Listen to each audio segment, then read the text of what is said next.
Di sebuah pojok ruangan, dua pria sedang berdialog dalam keheningan. Salah satunya adalah seorang misionaris.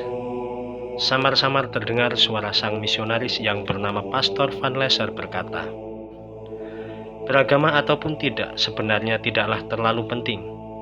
Yang terpenting adalah teruslah berdoa dan berbuat baik kepada sesama manusia di sisa hidupmu. Dengan cara itulah kita memuliakan Tuhan." Sejenak si Kusni terdiam, lalu dengan tatapan tajam penuh keyakinan, ia berbicara kepada sang pastor. "Romo, saya ingin terlahir kembali." Dialog tersebut adalah dialog ketika sang penjahat yang paling ditakuti pada dekade 60-70 tahun bertobat, dibaptis, dan menerima Kristus. Dan ia adalah Kusni Kasdut. Kusni Kasdut adalah seorang pemuda yang bernama asli Waluyo.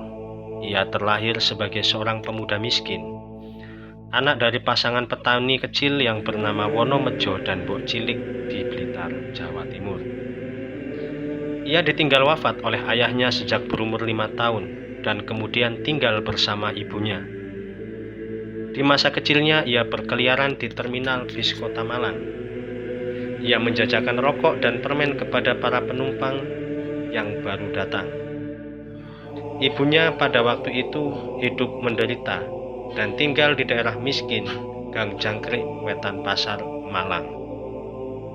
Singkatnya, pada masa penjajahan Jepang, Waluyo yang kemudian dikenal dengan nama Kusni ini bergabung dalam tentara pembantu Jepang yang disebut Heiho.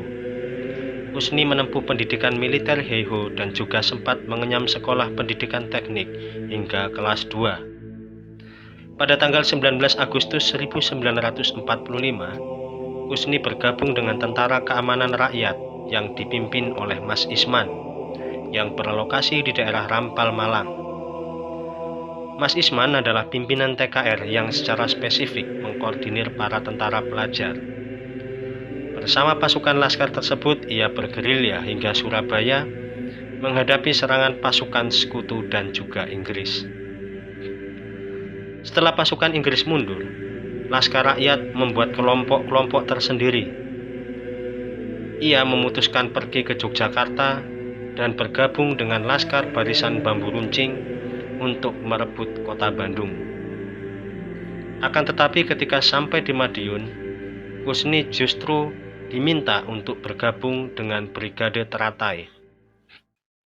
Anggota laskar tersebut selain terdiri dari TKR, kebanyakan berasal dari kalangan dunia hitam, seperti pencopet, perampok, germo, dan wanita panggilan. Di dalam laskar ini, Kusni ditugaskan sebagai staf pertempuran ekonomi. Selain itu, dia juga ditugaskan sebagai seorang mata-mata. Kusni merasa bangga atas apa yang ia lakukan. Dan saat berada di Yogyakarta pada 19 Desember 1948, Kusni menemukan meriam Belanda. Ia dan warga mendorong meriam itu sejauh 20 km untuk diserahkan kepada segerombolan prajurit sebagai modal melawan Belanda.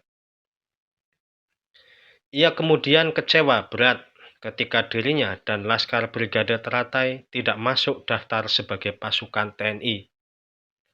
Sebagai alternatif, Kusni sempat mengaku sebagai anggota Tentara Republik Indonesia Pelajar atau TRIP yang pada waktu itu masih di bawah komando Mas Isman. Akan tetapi ia tetap saja ditolak masuk jadi anggota TNI. Ia ditolak juga karena cacat akibat luka tembak yang diderita kaki kirinya. Selain itu, kesatuan yang ia ikuti, baik Brigade Teratai maupun Barisan Bambu Runcing, tidak terdaftar sebagai milisi pro-republik. Pada akhirnya ia memutuskan kembali ke Rampal, Malang. Tetapi ada alasan lain di balik penolakannya. Ia menjadi korban kebijakan pemerintah Kabinet Hatta yang mengadakan rasionalisasi angkatan bersenjata, dan ia termasuk salah seorang di antara 500 ex-TP yang harus berhenti. Ia kecewa sebab sudah 4 tahun ikut berjuang mempertaruhkan nyawa demi tanah air, tapi segala pengorbanannya serasa tidak dihargai oleh pemerintah pada waktu itu. Dalam keputusasaannya tersebut, akhirnya Kusni memutuskan untuk menjadi seorang perampok. Ia memimpin bersama dengan beberapa temannya dan terlibat aksi kejahatan. Aksi kejahatan yang pertama adalah menyandera seorang saudagar kaya dan meminta tebusan sebanyak Rp600.000. Setelah mendapatkan tebusan itu, Kusni membagikan hasil rampokannya kepada para mantan pejuang yang tidak dihargai dan senasib dengannya. Hingga beberapa saat, ia terus melakukan perampokan di wilayah Jawa Timur dan Jawa Tengah. Dan ia terus membagikan hasil rampokannya kepada para veteran yang terluka dan juga keluarga veteran yang gugur dalam pertempuran, namun kurang mendapatkan perhatian dari pemerintah. Karena aksinya tersebut, beberapa orang menyebutkan Kusni Kasdut ini seperti legenda Robin Hood yang merampok orang-orang kaya dan membagikan jarahannya kepada orang-orang miskin.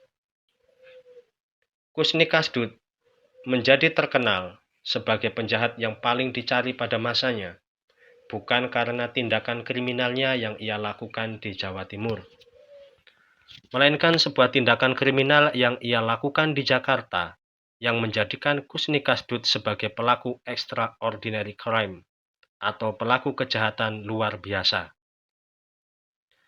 Pada tahun 1960, Kusni Kasdut bergabung dengan kelompok kriminal Bir Ali, di mana Kusni Kasdut memimpin 4 orang rekannya merampok dan membunuh saudagar kaya keturunan Arab.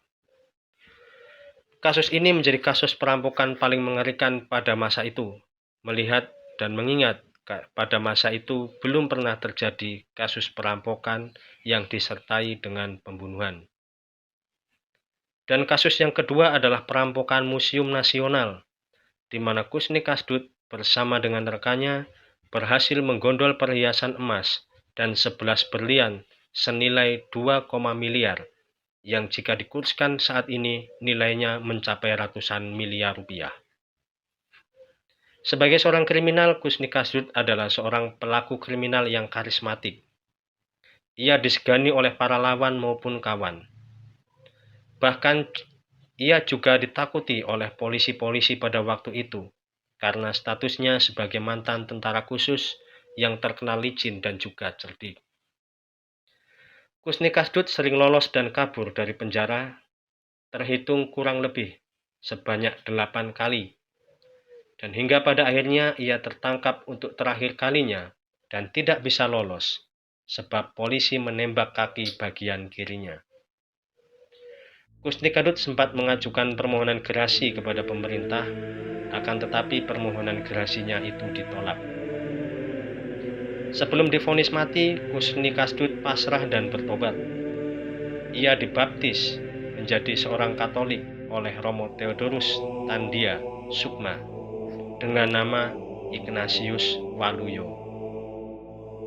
Kusni Kasdut menghadapi regu tembak pada tanggal 16 Februari 1980. Pada masa-masa menunggu eksekusi mati, Kusni Kasdut melukis Katedral Jakarta dengan pelepah pisang, dan karyanya masih ada saat ini di Museum Katedral Jakarta. Permintaan terakhir Kusni Kasdut adalah mengikuti misa kudus dan makan malam bersama keluarganya untuk yang terakhir kali.